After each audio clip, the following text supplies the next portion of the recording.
once you become successful, it becomes easier to become more successful and get more wealth, and that's why a few percent of the people end up with the majority of the wealth. Is there a solution for that in your mind? Is there a way to, without using force to redistribute wealth, to accomplish a more equal distribution of wealth? Well, everybody is certainly free to take their own wealth and give it away. I mean, they could. I mean, I could give all the wealth that I have to other people.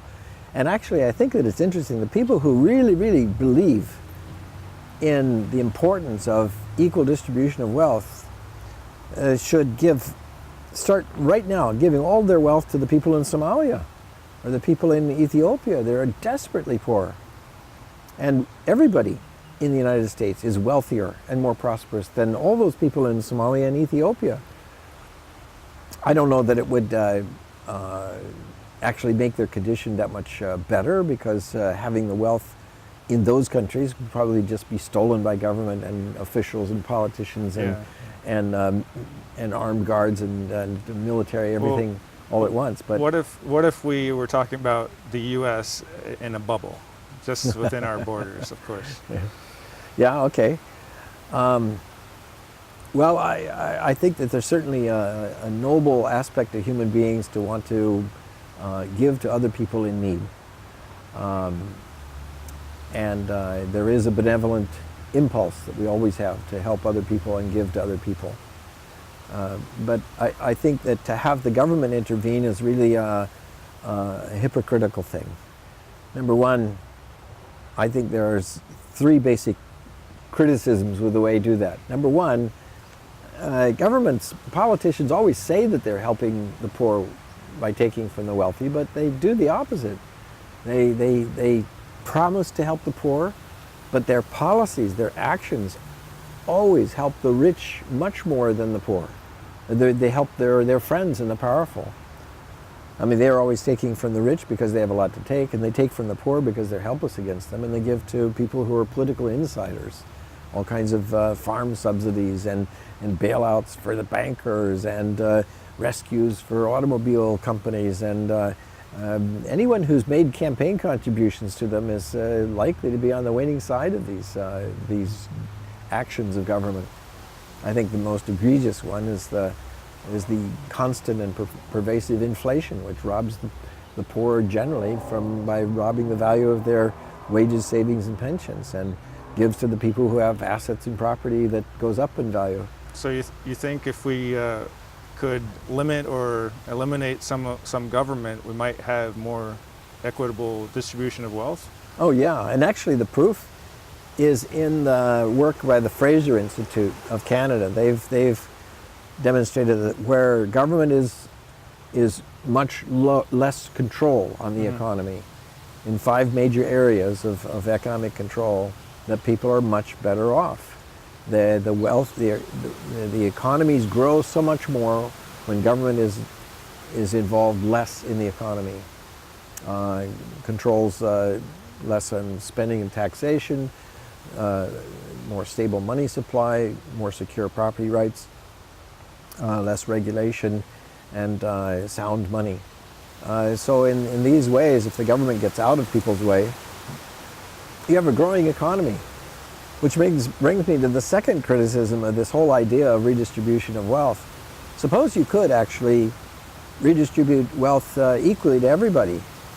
You would absolutely destroy the incentive for performance. You know, I think of my classes. If I was giving out grades to my class and I said, well, everybody, I'm going to give you the average grade of the class no matter what your performance is, you're going to get the same whether you studied at all or whether you don't even come to the class and study.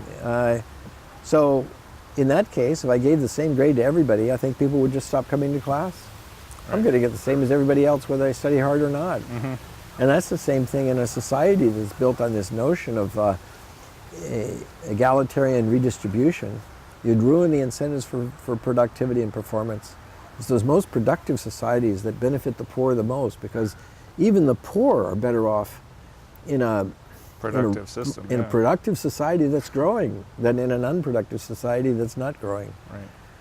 And the third criticism that I have of this whole notion is that it's just wrong to steal from other people. Now, every religion has this basic premise, that it's wrong to steal, it's wrong to kill somebody who resists your stealing, and it's wrong to covet, because it's a basic envy of everything that everyone else has. Well, when does it stop? Just with your wealth?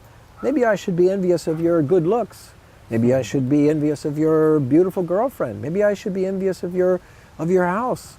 Do I have a right to it all because I feel like I deserve it more than you, or as much as you?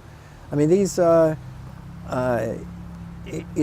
it's just wrong to believe that the only way society can be is by some equal distribution, which is an impossibility. How can we have an equal distribution of things? So what do you say to calm the people that say the amount that the richest have is obscene? Like it's so great that it blows their mind, like like I said, it doesn't bother me, but it's for them, it's a real problem. Is it just a mental thing, or can you have compassion for rich people also, or what is there a solution to their dilemma? Well, I have a great appreciation for a rich person who got that way by serving others, producing goods and services they wanted to buy voluntarily.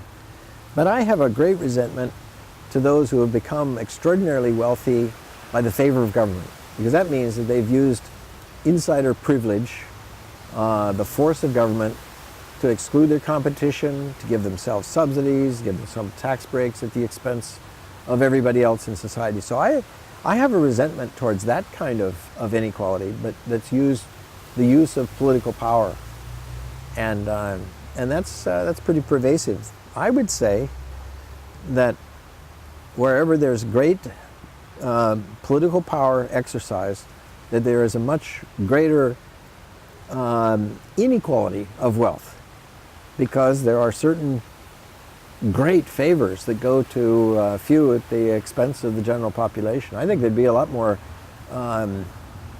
income equality in society without privileged favors from government. No charters, no tax breaks, no subsidies, no tariffs, no all these kinds of things that benefit those who are the insiders at the expense of the general population.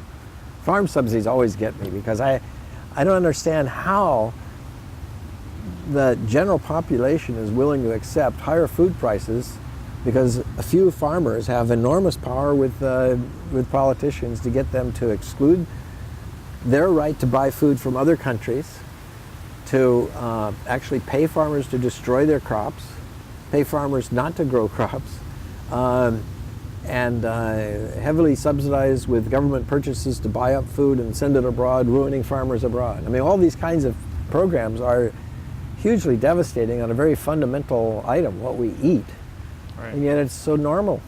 Not only in the United States, but it's even more so in Europe and Japan, the very wealthy countries. And I would say that that's done enormous damage to other third world countries around the world. They're able to produce food, but they're not allowed to sell it here. And then we unload food subsidies in other countries, and it destroys their farmers.